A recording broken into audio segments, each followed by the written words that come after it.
Question is also to the Minister of Energy. Last week, Minister, we showed why the job numbers you've been using to defend the sweetheart Samsung deal cannot be believed. Even those in the renewable energy industry are coming forward to say that you've been grossly overinflating job numbers.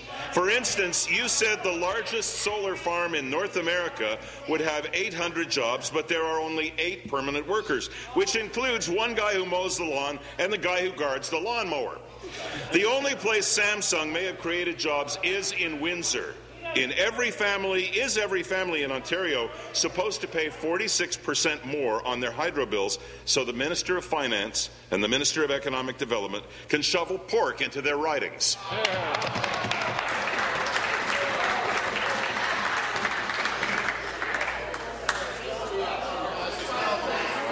To ask the honourable member to withdraw the comment, please. Withdraw. Minister. Mr. Speaker, the PC party promised to tear down our clean energy economy and kill thousands of jobs in Ontario.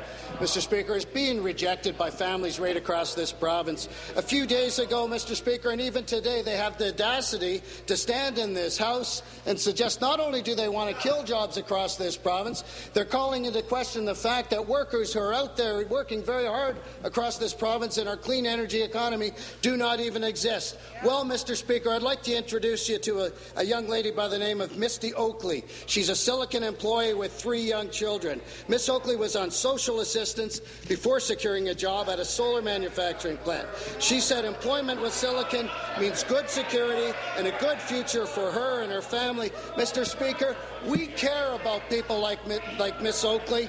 We're going to work for people like Miss Oakley. We're going to fight. Thank you. Supplementary. What's being rejected by Ontario families, Speaker, is that dying government over there.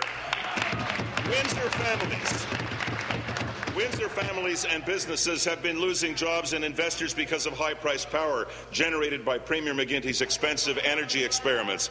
The local minister stood by and said nothing about the Premier's buy high, sell low energy policy, which has our neighbours and competitors laughing at your economic mismanagement. Ontario businesses and the families they employ are not laughing at your legacy of killing 300,000 manufacturing jobs. And yet, you're still on a collision course to kill more jobs. Spain says you'll kill 2.2 jobs for every job you create. Italy says you're killing up to 6.9 manufacturing jobs with every job you claim to create. What makes you think Ontario families should pay with their jobs for the McGuinty Liberals' seat loss prevention program? Minister. Mr. Speaker, we've not only heard from members of the PC caucus, we've heard from countless workers across this province. We're hearing from Ontario families, and we're hearing from numerous Ontario businesses, Mr. Speaker, and what they're telling us is that they do not want to go in the direction that Leader of the Opposition's plan's going. They do not want him to kill our clean energy economy. They want to maintain the thousands of jobs that we're creating.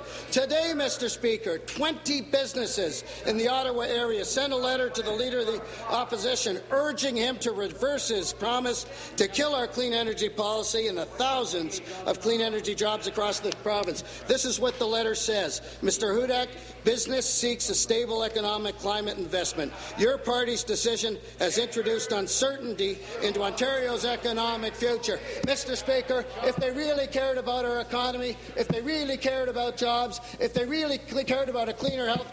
New question.